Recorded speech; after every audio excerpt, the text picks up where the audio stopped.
Series का ये lecture number 3 है और पिछले लेक्चर में हमने टैली ERP9 के बारे में देखा था, टैली ERP9 क्या होती है, और अकाउंट्स के बारे में देखा था, अकाउंट्स क्या होते हैं, और फिर उनका क्लासिफिकेशन ऑफ अकाउंट क्लासिफाइड किया था हमने अकाउंट को, पर्सनल अकाउंट, रियल अकाउंट और नॉमिनल अकाउंट।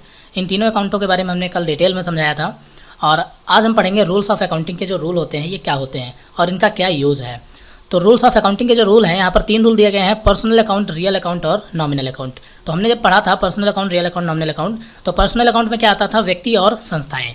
तो पर्सनल अकाउंट में हमारा व्यक्ति और संस्थाएं आती हैं। रियल अकाउंट में हमारा क्या आता है, रियल अकाउंट में हमारी वस्तु और संपत्ति आती हैं। और नॉमिनल अकाउंट में क्या आता है, नॉमिनल अकाउंट में हमारे लॉस एंड एक्सपेंसेस आते हैं, इनकम और प्रॉफिट, परचेज, सेल्स, ये सारी चीज़ें हमारी नॉमिनल अकाउंट में आती हैं। जैसे आप ऊपर देख सकते हैं यहाँ पर नॉमिनल अकाउंट में कौन कौन सी चीज़ें आती हैं।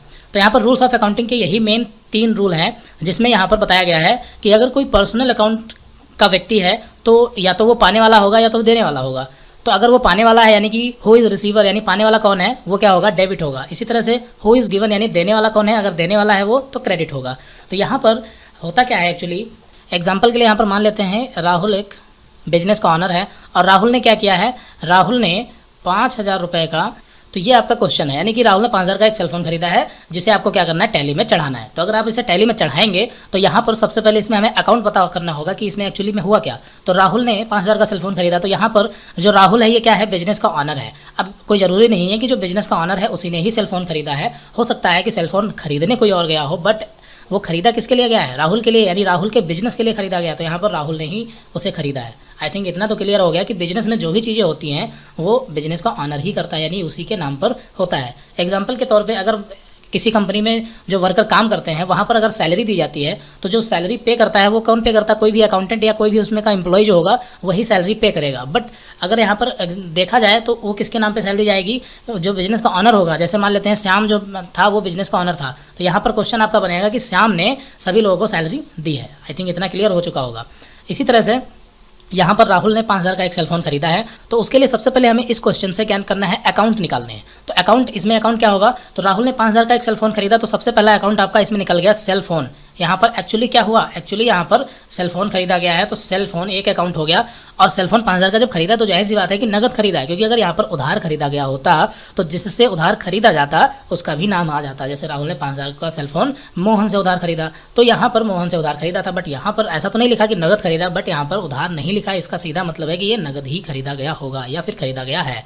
तो राहुल ने 5,000 का एक सेलफोन खरीदा, जिसमें एक अकाउंट आपका निकल गया सेलफोन का और इसमें दूसरा अकाउंट आपका आ जाएगा कैश का, क्योंकि जाहिर सी बात है जब नगद खरीदा तो दूसरा अकाउंट कैश भी इसमें होगा ही होगा। तो ये आपका सेलफोन और कैश, ये आपके 2 अकाउंट यहाँ पर इस क्वेश्चन से निकल गए। तो अब इसमें से कौन सा अकाउंट डेबिट होगा और कौन सा अकाउंट क्रेडिट होगा ये जानना जरूरी है। और ये हम कैसे पता करेंगे, ये हम पता करेंगे रूल्स ऑफ अकाउंटिंग के जो रूल हैं इनको समझ करके, क्योंकि यही इंपॉर्टेंट होता है। हमारे सामने इस तरह से क्वेश्चन होता है या इस तरह से एक हमारे सामने प्रॉब्लम होती है और उसे हमें टैली में चढ़ाना होता है, जिसको हम पहले अकाउंट निकालते हैं, फिर उसमें से डेबिट क्या होगा, क्रेडिट क्या होगा, ये डिसाइड करते हैं। तो ये अभी आपको अभी फर्स्ट टाइम है तो टाइम लग रहा है इसमें से अकाउंट निकालने में, डेबिट क्रेडिट ढूंढने में, बट जैसे जैसे आपकी प्रैक्टिस होती जाएगी आपके सामने जैसे ही क्वेश्चन होगा आपके दिमाग में फटाफट उसके आंसर निकल जाएंगे कि इसमें से कौन सा डेबिट होगा, कौन सा क्रेडिट होगा और इसमें कितने अकाउंट हैं। फिलहाल अभी यहाँ पर हम देखते हैं कि इसमें से हम कैसे पहचानेंगे कि कौन सा अकाउंट डेबिट होगा और कौन सा अकाउंट क्रेडिट होगा। तो सबसे पहले हम देखते हैं कि सेलफोन ये कौन सा अकाउंट है, ये पर्सनल अकाउंट है कि रियल अकाउंट है या फिर नॉमिनल अकाउंट है। तो अगर आपको रियल अकाउंट की डेफिनेशन पता होगी तो आपको याद होगा रियल अकाउंट में क्या आता है, वस्तु और संपत्ति। तो जो सेलफोन है ये क्या है, क्या ये वस्तु और संपत्ति में से हम कुछ कह सकते हैं, कुछ है ये, बिल्कुल। तो सेलफोन क्या है, एक वस्तु है। तो सेलफोन अगर वस्तु है तो यहाँ पर ये क्या हो जाएगा, रियल अकाउंट हो जाएगा। तो सेलफोन रियल अकाउंट है, इसलिए सेलफोन के ऊपर कौन सा रूल लगेगा, रियल अकाउंट का रूल लगेगा। तो रियल अकाउंट का रूल कहता है व्हाट कम इन, यानी आने वाला क्या है तो डेबिट है, आने वाला क्या है डेबिट है, और जाने वाला क्या है क्रेडिट है। तो अब बताओ यहाँ पर कि सेलफोन जो है वो आ रहा है या फिर जा रहा है, आ रहा है या जा रहा है, मीन्स कि राहुल के पास सेलफोन आ रहा है या फिर राहुल के पास से सेलफोन जा रहा है। तो यहाँ पर सेलफोन क्या हो रहा है, आ रहा है, राहुल के पास सेलफोन आ रहा है, इसलिए जो आपका सेलफोन है वो रूल के हिसाब से आपका डेबिट हो जाएगा। तो यहाँ पर हम डेबिट को शॉर्ट में DR लिखते हैं। तो यहाँ पर डेबिट क्या हो जाएगा आपका सेलफोन, क्यों, क्योंकि सेलफोन एक वस्तु है यानी रियल अकाउंट हो गया। रियल अकाउंट का रूल कहता है कि आने वाले को डेबिट करो, इसलिए हमने सेलफोन को डेबिट कर दिया क्योंकि सेलफोन आने वाला है। उसके बाद अब बात करते हैं कैश की। तो कैश क्या होता है, कैश हमारी क्या होती है, संपत्ति होती है। तो हमारा जो कैश है वो भी क्या होगा, वो भी हमारा रियल अकाउंट ही होगा। तो कैश जो है हमारा ये क्या है, रियल अकाउंट। तो यानी कैश के ऊपर भी हमारा रियल अकाउंट का ही रूल लगेगा। तो रियल अकाउंट का रूल क्या कहता है कि जाने वाले को क्रेडिट करो। तो कैश क्या हो रहा है, जा रहा है कि आ रहा है, तो कैश जो है वो जा रहा है। क्यों, क्योंकि जब हम सेलफोन खरीदेंगे तो हमारे पास फ़ोन आएगा, इसलिए वो आने वाला डेबिट हो जाएगा, और जो कैश होगा वो हमारा जाएगा, इसलिए कैश क्या हो जाएगा, क्रेडिट हो जाएगा। और यहाँ पर हम इसके सामने अमाउंट डाल देंगे 5,000 रुपये, और यहाँ पर इसके सामने भी 5,000 रुपये। तो आई थिंक इतना क्लियर हो गया होगा कि यहाँ पर डेबिट और क्रेडिट कैसे निकालते हैं। और क्वेश्चन से हम पहले तो अकाउंट निकालते हैं, फिर उसके बाद डिसाइड करते हैं कि कौन सा डेबिट होगा और कौन सा क्रेडिट होगा। तो इसी पर बेस्ड हम क्वेश्चन करते हैं। क्वेश्चन करने से पहले आप एक नज़र इसको अच्छे से देख लीजिए। रूल्स ऑफ अकाउंटिंग के रूल क्या कहते हैं। पर्सनल अकाउंट में क्या होता है, हु इज़ रिसीवर यानी पाने वाला डेबिट, हु इज़ गिवन यानी देने वाला क्रेडिट। रियल अकाउंट में व्हाट कम इन आने वाला डेबिट, और व्हाट गोज इट यानी कि जाने वाला क्रेडिट। और नॉमिनल अकाउंट में लॉस और एक्सपेंसेस हमेशा डेबिट होते हैं, और प्रॉफिट और इनकम हमेशा क्रेडिट होती है। इस चीज़ को आप एक बार समझ लें अच्छे से। अब चलिए क्वेश्चन इस पे बेस करते हैं ताकि चीज़ें और बेहतर तरीके से क्लियर हो जाए। तो हमारे पास पहला क्वेश्चन है यहाँ पर एग्जांपल के लिए। राहुल ने 5,000 का एक कंप्यूटर खरीदा। राहुल ने क्या किया है, राहुल ने एक 5,000 का एक कंप्यूटर खरीदा।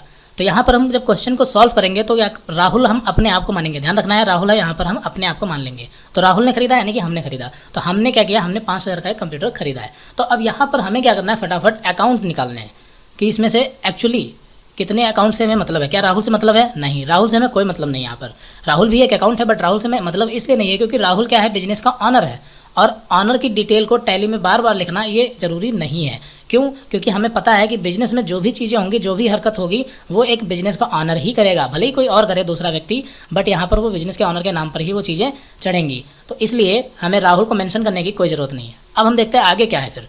तो आगे यहाँ पर क्या है, एक अकाउंट हमारे सामने फटाक से निकल गया, कंप्यूटर। क्यों, क्योंकि यहाँ पर राहुल ने क्या किया है, कंप्यूटर खरीदा है। और दूसरा अकाउंट अब नगद खरीदा, जाहिर सी बात है 5,000 का एक कंप्यूटर खरीदा, तो दूसरा अकाउंट हमारे पास निकल गया यहाँ पर कैश। तो हमारे पास 2 अकाउंट निकल गए, कंप्यूटर और कैश। तो अब देखते हैं कि कंप्यूटर कौन सा अकाउंट है। कंप्यूटर हमारा कौन सा अकाउंट है, रियल अकाउंट है। तो अगर कंप्यूटर रियल अकाउंट है तो इसमें आने वाला क्या होता है, डेबिट होता है। कंप्यूटर हमारे पास क्या है, आ रहा है, इसलिए यहाँ पर डेबिट क्या होगा, कंप्यूटर डेबिट हो जाएगा।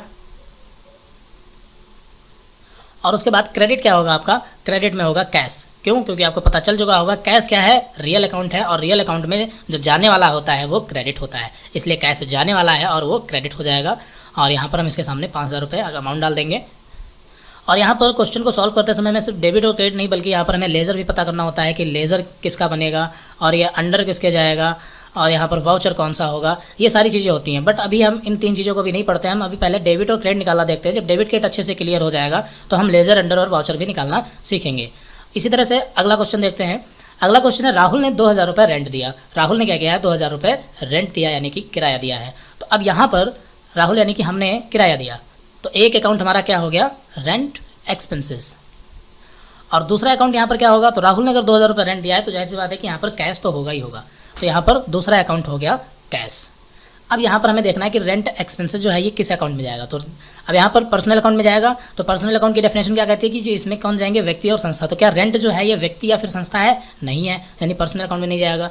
रियल अकाउंट में क्या है, वस्तु और संपत्ति। तो जो रेंट है क्या कोई वस्तु या फिर संपत्ति है, नहीं है। नॉमिनल अकाउंट में क्या है, लॉस एंड एक्सपेंसेस और प्रॉफिट और इनकम।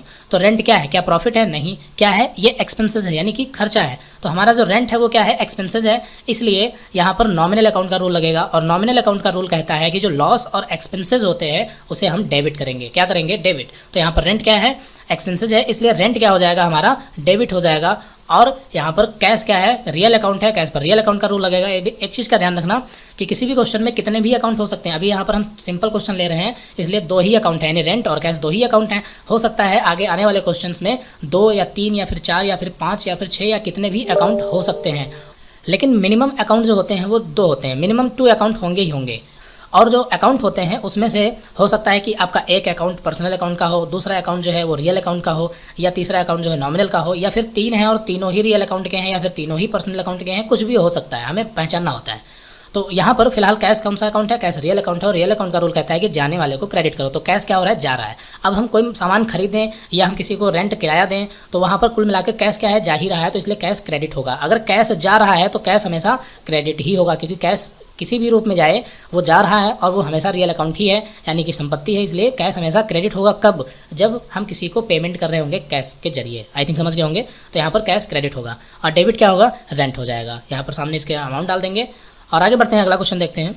अगला क्वेश्चन है, राहुल ने 20,000 रुपये से HDFC बैंक में अकाउंट ओपन कराया। तो अब मान लीजिए कि आप राहुल हैं और आप बैंक गए, HDFC बैंक गए और वहाँ पर आपने क्या किया, 20,000 रुपये से अकाउंट ओपन कराया। तो यहाँ पर वैसे तो अकाउंट ओपन कराया है, बट अगर हम एक्चुअली देखें, एक्चुअली यानी वास्तविकता देखें इसकी, तो यहाँ पर क्या हुआ, सीधी सी बात है, यहाँ पर क्या हुआ, हमने 20,000 रुपये बैंक को दिए, यानी कि अपने अकाउंट में जमा करिए। तो यहाँ पर जब हमने 20,000 रुपये HDFC बैंक में जमा किए तो वो हमने क्या किया, बैंक को दे दिया। एक्चुअली बैंक में जो अकाउंट में पैसा जमा है वो है हमारा ही, लेकिन अभी टेम्परेरी बेस पे क्या है, वो बैंक में जमा है। तो एक अकाउंट आपका होगा HDFC बैंक, और यहाँ पर दूसरा अकाउंट क्या होगा, दूसरा अकाउंट कैश होगा। क्यों? क्योंकि जब हम बैंक में पैसा जमा करेंगे तो कैश भी होगा। तो HDFC बैंक और कैश, यहाँ पर दो अकाउंट हमारे सामने निकल करके आए। और यहाँ पर HDFC बैंक ये कौन सा अकाउंट है, ये पर्सनल अकाउंट है। क्यों? क्योंकि पर्सनल अकाउंट में क्या आता है, व्यक्ति और संस्थाएं। तो व्यक्ति और संस्थाएं, तो HDFC बैंक क्या है, संस्था है, इसलिए HDFC बैंक क्या होगा, पर्सनल अकाउंट में होगा। और पर्सनल अकाउंट का रूल कहता है हु इज़ रिसीवर, यानी पाने वाला कौन है, और हु इज़ गिवन यानी देने वाला कौन है। तो क्या बैंक दे रही है? नहीं, अभी करंट टाइम में क्या है, बैंक पा रही है, क्योंकि हम पैसा बैंक को जमा कर रहे हैं। तो बैंक क्या है, पा रही है, इसलिए बैंक क्या हो जाएगी, पाने वाली। और पाने वाला क्या होता है, डेबिट होता है। रूल कहता है कि पाने वाले को डेबिट करो। तो यहाँ पर HDFC बैंक क्या हो जाएगी, डेबिट हो जाएगी। और इसी तरह से यहाँ पर कैश क्या हो जाएगा, क्रेडिट, क्योंकि कैश जो है वो रियल अकाउंट है, रियल अकाउंट में कहता है कि जाने वाले को क्रेडिट करो। तो यहाँ पर कैश क्या हो जाएगा, आपका क्रेडिट हो जाएगा। और इसके सामने यहाँ पर हम अमाउंट डाल देंगे। तो ये क्वेश्चन भी क्लियर हो गया होगा। आगे बढ़ते हैं। राहुल ने 3,000 रुपये चेक से सैलरी पे की। एक चीज़ का ध्यान रखना, वीडियो को बीच में मत छोड़ना, क्योंकि यहाँ पर हम आगे टोटल 10 क्वेश्चन करने वाले हैं और सभी क्वेश्चन जो होंगे वो डिफरेंट होंगे। हमने यहाँ पर डिफरेंट क्वेश्चन इसलिए लिए हैं ताकि चीज़ें रिपीट ना हो और आपको लेक्चर जो है वो बोरिंग ना लगे। अगर आपके समझ में नहीं आता है तो आप वीडियो को दोबारा रिपीट करें, और अगर कोई क्वेरी है तो आप कमेंट कर सकते हैं, हम उसे सॉल्व करने की कोशिश करेंगे। या फिर संडे को जब लाइव सेशन होगा तो वहाँ पर आप कमेंट कर सकते हैं और वहाँ पर हम चीज़ें क्लियर कर देंगे। फिलहाल अगला क्वेश्चन है, राहुल ने 3,000 रुपये चेक से सैलरी पे की। यानी राहुल ने, यानी कि हमने क्या किया है, सैलरी पे की है। और कैसे की, चेक से की है। चेक से की यानी कि हमने पैसे बैंक से कटवा दिए। आई थिंक इतना तो पता ही होगा कि जब भी हम किसी को चेक देते हैं साइन करके, तो क्या होता है, वो पैसा हमारे बैंक से कम हो जाता है। अगर हमारे बैंक में 50,000 रुपये जमा है और हमने किसी को 10,000 का चेक दिया, तो जब वो चेक को बैंक ले जाएगा तो हमारे अकाउंट से पैसे कट जाएंगे 10,000 रुपये, यानी कि 40,000 बचेंगे। तो यहाँ पर एक अकाउंट तो आपका सैलरी का हो ही जाएगा। क्वेश्चन जब आप पढ़ेंगे तो अब धीरे धीरे जैसे जैसे आप आगे बढ़ेंगे अकाउंट्स आपके निकलते जाएंगे। तो यहाँ पर एक अकाउंट आपका कौन सा हो गया, सैलरी का, और दूसरा कौन सा होगा, तो यहाँ पर अब कैश तो होगा नहीं। एक चीज़ का ध्यान रखना, यहाँ पर कैश क्यों नहीं होगा, क्योंकि अगर हमने चेक के जरिए सैलरी पे की तो यहाँ पर कैश की कोई बात ही नहीं हुई। तो यहाँ पर कैश की कोई बात ही नहीं है। यहाँ पर क्या होगा, चेक यानी कि हम चेक को बैंक लिख सकते हैं, यानी बैंक का नाम क्या है, HDFC बैंक। हमारा अकाउंट किस में है, HDFC बैंक में। तो यहाँ पर हम चेक को HDFC बैंक लिख सकते हैं। तो यहाँ पर हमारे पास दो अकाउंट है, एक तो सैलरी और दूसरा HDFC बैंक। तो अब यहाँ पर सैलरी क्या है, एक्सपेंसेज है, ये पता होगा आपको सैलरी क्या है, एक्सपेंसेज है। और एक्सपेंसेज क्या होते हैं, नॉमिनल अकाउंट होते हैं। और नॉमिनल अकाउंट का रूल कहता है कि लॉस और एक्सपेंसेज को डेबिट कर दो। तो इसलिए सैलरी जो है ये आपकी क्या हो जाएगी, ये आपकी हो जाएगी डेबिट। और बैंक यहाँ पर क्या है, अब बैंक तो पर्सनल अकाउंट है, तो पर्सनल अकाउंट में क्या कहता है कि पाने वाला डेबिट और देने वाला क्रेडिट। तो अब बैंक क्या करेगी, पाएगी या फिर देगी। तो यहाँ पर अगर आप ध्यान से समझेंगे तो यहाँ पर बैंक क्या करेगी, अब देगी। क्यों? क्योंकि हमने जिसको भी सैलरी दी होगी वो बंदा जाएगा बैंक, और बैंक में वो जब चेक देगा तो बैंक वाले क्या करेंगे, उस बंदे को पैसा देंगे। यानी कि बैंक क्या हो जाएगी, देने वाली हो जाएगी। इसलिए HDFC बैंक क्या हो जाएगी, क्रेडिट, क्योंकि ये देने वाली है। और इसके सामने यहाँ पर हम अमाउंट डाल देंगे। तो आई थिंक इतना समझ में आ चुका होगा। आगे बढ़ते हैं अगले क्वेश्चन की तरफ। अगला क्वेश्चन, राहुल ने 4,000 का एक सेलफोन मोहन से उधार खरीदा। अब देखिए यहाँ पर उधार की एंट्री आ गई है। राहुल ने 4,000 का एक सेलफोन मोहन से उधार खरीदा है। तो यहाँ पर राहुल, देखिए यहाँ पर राहुल तो होगा ही नहीं, किसी भी केस में राहुल नहीं आएंगे। कुछ केसेस ऐसे होते हैं जहाँ पर राहुल आएंगे, वो हम आगे देखेंगे आने वाले वीडियोज़ में। फिलहाल अभी यहाँ पर राहुल ने 4,000 का एक सेलफोन मोहन से उधार खरीदा है। अब थोड़ी देर के लिए सपोज कीजिए अगर राहुल ने 4,000 का सेलफोन नगद खरीदा होता तो क्या होता। तो अगर यहाँ पर राहुल ने 4,000 का सेलफोन नगद खरीदा होता तो एक तो अकाउंट सेलफोन का हो जाता और दूसरा किसका हो जाता, कैश का, क्योंकि नगद खरीदा था। तो अगर उधार खरीदा तो अब यहाँ पर बदलाव क्या हुआ, अब खरीदा तो सेलफोन ही है ना, नगद खरीदें या फिर हम चेक से पेमेंट करें या फिर हम उधार खरीदें, लेकिन कुल मिला के खरीदा तो हमने सेलफोन ना। तो इसलिए एक अकाउंट किसका निकल जाएगा, सेलफोन का, सेलफोन। हैंडराइटिंग थोड़ी गंदी है बट आई थिंक समझ रहे होंगे। तो यहाँ पर एक अकाउंट हो गया आपका सेलफोन का, और दूसरा यहाँ पर क्या होगा, दूसरा यहाँ पर होगा मोहन। क्यों? क्योंकि ना तो यहाँ पर हमने कैश के जरिए पेमेंट किया, क्योंकि हमने पेमेंट किया ही नहीं, और ना ही हमने चेक के जरिए पेमेंट किया, हमने तो उधार खरीदा। हम ऐसे ही खाली हाथ मार्केट गए और वहाँ से हम सेलफोन ले आए। तो यहाँ पर क्या हुआ, हमने तो कुछ दिया ही नहीं, ना कैश दिया ना चेक दिया, हम केवल फ़ोन ले आए। तो एक तो सेलफोन का अकाउंट हो गया और दूसरा यहाँ पर मोहन आ जाएंगे, क्योंकि हमने मोहन से उधार खरीदा है। तो ये दो अकाउंट निकल गए। अब ये दोनों अकाउंट को सेलफोन क्या होगा, सेलफोन रियल अकाउंट होगा, पता है। सेलफोन क्या होगा आपका, रियल अकाउंट। और रियल अकाउंट क्या कहता है कि आने वाले को डेबिट करो। तो यहाँ पर सेलफोन क्या हो रहा है, आ रहा है, यानी कि डेबिट हो जाएगा। हम सेलफोन उधार खरीदें या नगद खरीदें, सेलफोन तो आना ही आना है, इसलिए वो डेबिट होगा। उसके बाद अब मोहन क्या होगा, तो मोहन है क्या, मोहन क्या है, पर्सनल अकाउंट। मोहन क्या है, पर्सनल अकाउंट। और पर्सनल अकाउंट कहता है कि देने वाले को क्रेडिट करो। तो मोहन क्या कर रहा है, दे रहा है कि नहीं दे रहा, तो मोहन दे रहा है, इसलिए मोहन क्या हो जाएगा, क्रेडिट हो जाएगा। कितना, 4000 रुपये। इन क्वेश्चन को सॉल्व करने के बाद में आपको एक एक्सरसाइज मिलेगी और उस एक्सरसाइज को आपको अपने आप से करना है, खुद से प्रैक्टिस करनी है। फिलहाल अगला क्वेश्चन है, राहुल ने 4000 रुपये बैंक से विड्रॉ किए। तो अगर राहुल ने 4000 रुपये बैंक से विड्रॉ किया यानी बैंक से निकाले, सीधी सी बात है। तो राहुल ने 4000 रुपये बैंक से निकाले, तो अगर आप जाएंगे और बैंक और वहाँ से आप 4000 रुपये निकालेंगे तो यहाँ पर एक अकाउंट आपका हो जाएगा कैश का। एक अकाउंट किसका हो जाएगा, कैश, क्योंकि पैसा आ रहा है, क्योंकि अब पैसे निकालोगे तो पैसा तो आएगा ही ना। और दूसरा अकाउंट किसका हो जाएगा, बैंक का। बैंक यानी कि HDFC बैंक, HDFC बैंक। अब यहाँ पर कैश कौन सा अकाउंट है, रियल अकाउंट। रियल अकाउंट का रूल क्या कहता है कि आने वाले को डेबिट करो। तो अब कैश आ रहा है ना, यहाँ पर ध्यान देना, अगर हम बैंक जाएंगे पैसा निकालने तो कैश क्या होगा, आएगा, और यहाँ पर कैश क्या हो जाएगा, डेबिट हो जाएगा। डेबिट कैश यानी आने वाला। और HDFC बैंक आपकी क्या होगी, क्रेडिट होगी। क्यों, क्योंकि यहाँ पर बैंक क्या कर रही है, दे रही है। HDFC बैंक पहली चीज़ तो यहाँ पर आपकी पर्सनल अकाउंट है, और यहाँ पर पर्सनल अकाउंट का रूल कहता है कि देने वाले को क्रेडिट करो। तो बैंक क्या हो जाएगी आपकी, क्रेडिट हो जाएगी, क्योंकि बैंक पैसा दे रही है। यहाँ पर कितना अमाउंट हो जाएगा, 4000। अगले क्वेश्चन की तरफ बढ़ते हैं। राहुल ने मोहन को 4000 रुपये पे कर दिया। अब राहुल ने यानी हमने मोहन को 4000 रुपये पे कर दिया, यानी 4000 रुपये दिए। तो क्यों दिए, तो आपने पिछला क्वेश्चन देखा होगा, यहाँ पर हमने राहुल से 4000 का एक सेलफोन उधार खरीदा था। तो वही हमने क्या किया, क्वेश्चन नंबर 7 में हमने उसको 4000 रुपये वापस पे कर दिए। तो अब यहाँ पर क्या होगा, तो यहाँ पर राहुल यानी कि हमने क्या किया, मोहन को 4000 रुपये दिए। तो आज के दिन हमारे पास कुछ आने वाला तो है नहीं, हम तो मार्केट गए और पैसे वापस कर दिए, मतलब पैसे चुका दिए, पे कर दिया। तो यहाँ पर एक अकाउंट तो आपका हो जाएगा कैश का, एक अकाउंट आपका किसका हो जाएगा, कैश का हो जाएगा। दूसरा कौन सा होगा, दूसरा होगा मोहन का। यहाँ पर दूसरा कौन होगा, मोहन। कितना, 4000। और यहाँ पर अब इसमें डेबिट क्रेडिट निकालना है। तो मोहन कौन सा अकाउंट है, पर्सनल अकाउंट है, और मोहन पर्सनल अकाउंट है। पर्सनल अकाउंट का रूल कहता है कि देने वाले को क्रेडिट करो। तो क्या मोहन दे रहा है, नहीं, आज मोहन दे नहीं रहा है, आज मोहन पाने वाला है, यानी डेबिट। तो यहाँ पर मोहन क्या हो जाएगा, डेबिट, ये पाने वाला है। और कैश क्या है, जाने वाला, क्योंकि हम जब पे करेंगे तो कैश जाएगा, और जाने वाला कैश, कैश यानी कि क्रेडिट हो जाएगा आपका। तो ये इतना क्लियर हो गया होगा। अगला क्वेश्चन है, राहुल ने 50,000 से बिजनेस स्टार्ट किया। तो राहुल ने जब 50,000 रुपये से बिजनेस स्टार्ट किया है, तो एक्चुअली क्या होना चाहिए कि ये जो एंट्री है ये पहले नंबर पे आनी चाहिए, क्योंकि जब भी बिजनेस का ऑनर जब तक बिजनेस स्टार्ट नहीं करेगा तब तक बिजनेस में कोई भी हरकतें होंगी ही नहीं। माल खरीदना, बेचना या जो भी है ये तभी हो सकता है जब कोई बिजनेस स्टार्ट करेगा। तो इस एंट्री को हमने लास्ट में इसलिए रखा ताकि समझने में कोई दिक्कत ना हो, क्योंकि ये एंट्री थोड़ा सा टफ है, इसलिए हमने इसको लास्ट में रखा है, और सिंपल एंट्री हमने पहले रखी है। और रियल में क्या होता है कि ये जो बिजनेस स्टार्ट की एंट्री होती है ये हमेशा पहले नंबर पे आती है। फिलहाल इसको सॉल्व करते हैं। तो यहाँ पर राहुल ने क्या किया, 50,000 रुपये से बिजनेस स्टार्ट किया है। तो एक्चुअली में क्या होता है, यहाँ पर आप ध्यान देंगे, एक्चुअली में हम जो एंट्री कर रहे होते हैं वो बिजनेस के पक्ष में कर रहे होते हैं, या हम कह सकते हैं कि जो अकाउंटेंट होता है किसी भी कंपनी का, तो ऑनर कौन है, राहुल है। बिजनेस का ऑनर कौन है, राहुल है, और ये आपका बिजनेस है। ये दोनों अलग अलग चीज़ें हैं। राहुल बिजनेस का ऑनर है और बिजनेस अपना ये अलग है। अब अलग इसलिए है, अब यहाँ पर हम मान लेते हैं कि एक अकाउंटेंट है, तो जो अकाउंटेंट होगा क्या वो राहुल के लिए काम करेगा या फिर वो बिजनेस के लिए काम करेगा।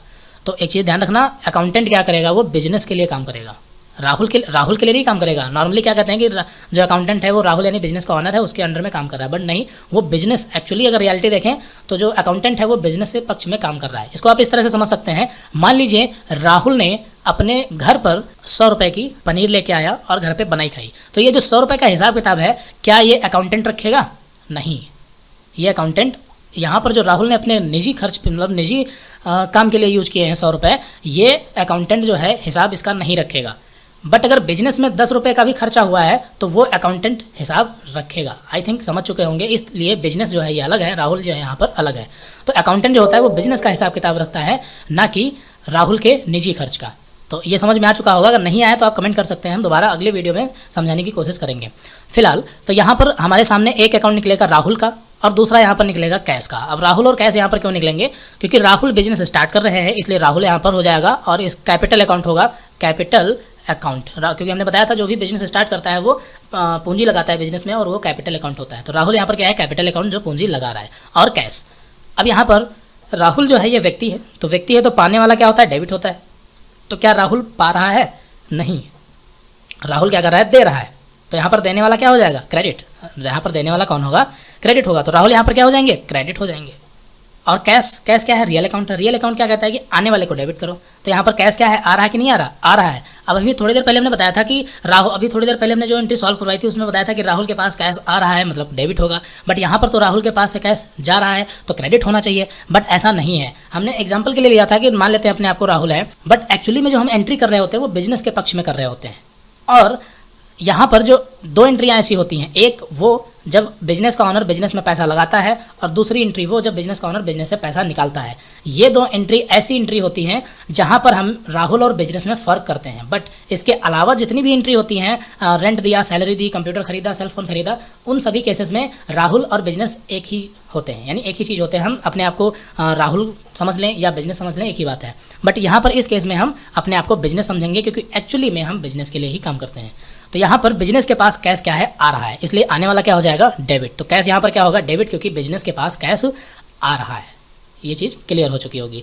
तो जब भी कोई बिजनेस स्टार्ट करता है तो हमेशा वो क्रेडिट होता है, राहुल मोहन कैपिटल अकाउंट होगा, और जो कैश यानी जो पैसा लगाया जा रहा है वो हमेशा डेबिट होगा, जो बिजनेस में पैसा लगाया जाता है। हो सकता है कि राहुल ने 50,000 रुपये से बिजनेस स्टार्ट किया और ये चेक द्वारा किया, मतलब बैंक में डायरेक्ट ही पैसा जमा करवा दिया, तो यहाँ पर डेबिट में क्या हो जाएगा, तब यहाँ पर डेबिट में HDFC बैंक होगा, या जिस बैंक में भी खाता खुलवाया होगा वो बैंक हो जाएगी। आगे बढ़ते हैं, अगला क्वेश्चन देखते हैं। अगले क्वेश्चन में राहुल ने 3,000 रुपये की चेयर और 4,000 रुपये की एक टेबल खरीदी। तो यहाँ पर आप ध्यान से देखेंगे, राहुल ने क्या किया, 3,000 रुपये की एक चेयर खरीदी और एक टेबल खरीदी। तो यहाँ पर आपके दो अकाउंट फटाफट निकल गए, एक तो निकल गया आपका चेयर का और दूसरा आपका निकल गया टेबल का, और तीसरा आपका पता हो गया होगा क्या, कैश, क्योंकि नगद खरीदा ना तो कैश भी तो होगा। तो यहाँ पर आपके 3 अकाउंट हैं। तो 3 अकाउंट हैं, ये कोई बड़ी बात नहीं है, 3 हो सकते हैं, 4 हो सकते हैं, 5 हो सकते हैं। तो यहाँ पर हमें पहचानना होता है कि किस क्वेश्चन में कितने अकाउंट हो सकते हैं। तो यहाँ पर चेयर कितनी की है, 3,000 रुपये की, और टेबल कितने की है, 4,000 रुपये की, और टोटल कैश कितना, अगर हम मान लो पेमेंट करते हैं तो टोटल पेमेंट कितना करेंगे, टोटल 7,000 रुपये। तो यहाँ पर 7,000 आएगा, आई थिंक समझ गए होंगे। अब यहाँ पर चेयर और टेबल ये दोनों क्या है, वस्तु हैं, और वस्तु हैं इसलिए रियल अकाउंट होंगी, और रियल अकाउंट अगर है तो आने वाला डेबिट होगा, और चेयर और टेबल अगर हम खरीदेंगे तो वो आएंगी, इसलिए आने वाला डेबिट हो जाएगा। चेयर और टेबल दोनों क्या हो जाएंगे, आपके डेबिट हो जाएंगे इस तरह से। और क्रेडिट क्या होगा, क्रेडिट कैश होगा। क्यों, क्योंकि कैश क्या है, रियल अकाउंट है, और रियल अकाउंट कहता है कि जाने वाले को क्रेडिट कर दो, इसलिए कैश जा रहा है और जाने वाला क्रेडिट हो जाएगा। अगले क्वेश्चन की तरफ बढ़ते हैं। अगला क्वेश्चन, राहुल ने 5,000 रुपये पर्सनल यूज़ के लिए निकाले। तो राहुल ने अगर 5,000 रुपये पर्सनल यूज़ के लिए निकाले हैं, यानी कि निजी खर्च के लिए निकाले हैं, तो अभी थोड़ी देर पहले हमने बताया था कि यहाँ पर बिजनेस का जो ऑनर होता है बिजनेस में पैसा लगाता है और जब बिजनेस से पैसा निकालता है, ये दो एंट्री ऐसी होती है जो बिजनेस के ऑनर की होती हैं। बाकी के अलावा जो एंट्री होती है वो सब बिजनेस की होती हैं, केवल बिजनेस की। यहाँ पर राहुल और बिजनेस अलग अलग है, बट बाकी जो एंट्रीज के अलावा, दो एंट्री के अलावा बचती हैं, वहाँ पर राहुल और बिजनेस एक ही चीज़ होती है। तो यहाँ पर हम क्या करेंगे, पर्सनल यूज के लिए पैसा निकाला है तो एक चीज़ तो यहाँ पर कैश हो जाएगी, नंबर 1 पे कैश हो गई, और दूसरी यहाँ पर पैसा लिया किसने, राहुल ने, तो यहाँ पर हम राहुल लिख देंगे इस तरह से। बट अब यहाँ पर आप पिछली वाली एंट्री देखेंगे तो यहाँ पर जब बिजनेस में पैसा लगाया गया था तो राहुल कैपिटल अकाउंट लिखा गया था। इसी तरह से यहाँ पर जब ये बिजनेस से पैसा निकालेंगे तो इसको बोलते हैं विड्रॉल। क्या बोलते हैं इसको, विड्रॉ, इसको बोलते हैं विड्रॉ, राहुल विड्रॉ। तो हम राहुल विड्रॉ, ये कुछ अच्छा नहीं लग रहा, इसलिए हम यहाँ पर इसको चाहें तो केवल विड्रॉ ही लिख सकते हैं। यहाँ पर राहुल का जो नाम है वो हम हटा सकते हैं, यहाँ पर हम केवल भी विड्रॉ लिख सकते हैं। ऐसा इसलिए क्योंकि इसमें कन्फ्यूजन नहीं होती है, क्योंकि बिजनेस का ऑनर ही पैसा निकाल सकता है, तो वो एक ही व्यक्ति है, इसलिए हम विड्रॉ लिख सकते हैं। एग्जांपल के तौर पे आप समझ सकते हैं, जैसे कोई चंद्र प्रकाश नाम का व्यक्ति है, चंद्र प्रकाश, तो आप चाहें तो उसका नाम अपनी कॉपी में शॉर्ट में CP रख सकते हैं या चंद्र प्रकाश रख सकते हैं, ये आपके ऊपर डिपेंड करता है। उसी तरीके से यहाँ पर हम चाहें तो राहुल विड्रॉ आगे लगा दें या सिर्फ विड्रॉ लिखें, एक ही बात है। क्योंकि विड्रॉ जो विड्रॉ है इसका सीधा मतलब होगा कि जो बिजनेस का ऑनर है उसने पैसा निकाला है अपने निजी खर्च के लिए, वही यहाँ पर विड्रॉ के रूप में लिखा जाएगा। या फिर आप इसको ड्राइंग भी लिख सकते हैं, यहाँ पर इसको आप ड्राइंग्स भी लिख सकते हैं। फिलहाल हम यहाँ पर विड्रॉ लिखते हैं। तो विड्रॉ जो होगा ये क्या होगा आपका, ये आपका हो जाएगा डेबिट। ये आपका डेबिट क्यों होगा बताते हैं, क्योंकि ये पाने वाला है। पाने वाला कौन है, डेबिट। अब विड्रॉ ये पर्सनल अकाउंट कैसे हो गया, विड्रॉ पर्सनल अकाउंट इस तरह से हुआ क्योंकि लिखा हमने विड्रॉ है, बट है क्या एक्चुअली, राहुल ही तो है, राहुल ही तो पैसा पा रहा है, इसलिए व्यक्ति है तो पाने वाला होगा और डेबिट होगा। तो यहाँ पर विड्रॉ आपका क्या हो जाएगा, डेबिट हो जाएगा। और कैश क्या है, जाने वाला है, इसलिए क्रेडिट होगा। कैश जाने वाला क्यों है, क्योंकि बिजनेस के पास से तो कैश जा रहा है ना। तो ये क्वेश्चन आपका क्लियर हो गया होगा, क्रेडिट में कैश होगा और डेबिट में विड्रॉ होगा। आगे बढ़ते हैं। तो यहाँ पर आगे आपके पास एक्सरसाइज है, और ये एक्सरसाइज का आप स्क्रीनशॉट ले लीजिए। यहाँ पर हम इसको जूम किए दे रहे हैं इस तरह से, आप यहाँ पर इसका स्क्रीनशॉट ले लीजिए। स्क्रीनशॉट लेना आपको आता होगा कंप्यूटर में, अगर नहीं आता है तो हम आपको बताते हैं। आप यहाँ से सर्च कीजिए स्नैपिंग टूल, विंडो 10 है अगर आपके पास तो यहाँ पर आप क्लिक कीजिए और यहाँ से सर्च कीजिए स्नैपिंग टूल। यहाँ पर आप जब SN टाइप करेंगे तो ये आपके सामने आ जाएगा टूल, इस पर आप क्लिक कीजिए, इस तरह से आएगा। यहाँ पर आपको न्यू करना है। न्यू करने के बाद में यहाँ से आप सेलेक्ट कर लीजिए जितना आपको स्नैपशॉट लेना है। तो आप यहाँ पर 6 क्वेश्चन का स्नैपशॉट एक बार में लीजिए, 6 क्वेश्चन का स्नैपशॉट, और यहाँ पर फाइल में जाइए सेव एज, और इसको आप डेस्कटॉप पे या कहीं भी सेव कर ले। डेस्कटॉप पे इसको हमने सेव कर लिया किसी भी नाम से, यहाँ पर हम 1 नाम डाल देते हैं और इसे सेव कर दिया। और सेव करने के बाद इसे हम छोटा कर लेते हैं, या फिर इसे हम थोड़ी देर के लिए मिनिमाइज कर देते हैं। तो अब आप भी इसका स्क्रीनशॉट ले लीजिए।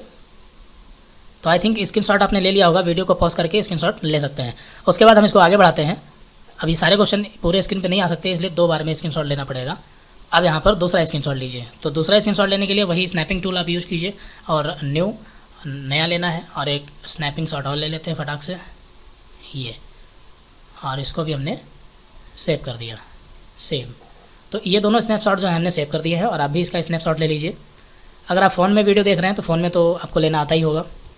तो स्नैपशॉट अगर आपने ले लिए हैं तो इन सभी क्वेश्चनों को आपको अपने घर से करना है। और ये जो क्वेश्चन है यहाँ पर सीरियल नंबर दिया गया है, डेट दी गई है, डेट से आपको अभी कोई मतलब नहीं है, बस ये हमने जस्ट ऐसे डाल दी है डेट। और यहाँ पर आपके ट्रांजैक्शन है। ट्रांजैक्शन में पहला क्वेश्चन है, mister Shyam Verma started a business with cash ₹8 lakh, यानी कि मिस्टर श्याम वर्मा है, उन्होंने क्या किया है, 8 लाख रुपये से बिजनेस स्टार्ट किया। सिंपल सा क्वेश्चन है। अगर आपको इंग्लिश में कोई प्रॉब्लम हो रही हो तो मैं कुछ नहीं कर सकता, क्योंकि आपको क्वेश्चन इंग्लिश में ही मिलने वाले हैं। हालांकि हम कोशिश करेंगे समझाने की पूरी, जैसे यहाँ पर हमने बताया। और इस एक्सरसाइज का जो सोल्यूशन होगा वो हम अगली वीडियो में देखेंगे। और इतनी हार्ड इंग्लिश भी नहीं है, आप आसानी से समझ सकते हैं। Mister Verma open A bank account in SBI, deposit cash ₹5 lakh. यहाँ पर मिस्टर वर्मा ने बैंक अकाउंट में खाता खोला है SBI बैंक में और यहाँ पर उन्होंने 5 लाख रुपए जमा कर दिए। Simple. Mister Verma purchase stationery in cash 2000, यानी मिस्टर वर्मा ने एक स्टेशनरी खरीदी है और यहाँ पर 2000 रुपये कैश पेमेंट कर दिया। तो इसी तरह से सारे क्वेश्चन हैं और इन सभी क्वेश्चन को आपको ट्राई करना है। अगर आप नहीं कर पाते हैं तो कोई दिक्कत नहीं है, हम अगली वीडियो में इन्हीं क्वेश्चन को सॉल्व करवाएंगे। और अगर कर लेते हैं तो अच्छी बात है, और लेकिन करने की कोशिश आपको ज़रूर करनी है। ऐसा नहीं है कि बस क्वेश्चन को देखें और दूर भाग गए, नहीं, आपको करना है। क्योंकि जब आप करने की कोशिश करेंगे तो भले ही आप गलत करें, लेकिन जब आप गलत करेंगे उसके बाद जब हम सही बताएंगे सोल्यूशन वीडियो में, तो आपको पता लगेगा कि हमने गलती क्या की थी। लेकिन अगर आप करने की कोशिश नहीं करेंगे तो जब भी हम बताएंगे तो उतने टाइम तक तो आपको अच्छे से समझ में आता रहेगा, लेकिन अगर आप प्रैक्टिस नहीं करते हैं तो वो चीज़ें आप लंबे समय तक याद नहीं रख पाएंगे।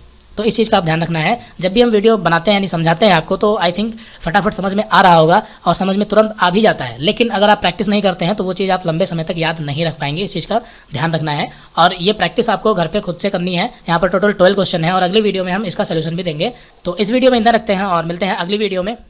तो okay, so thanks for watching this video.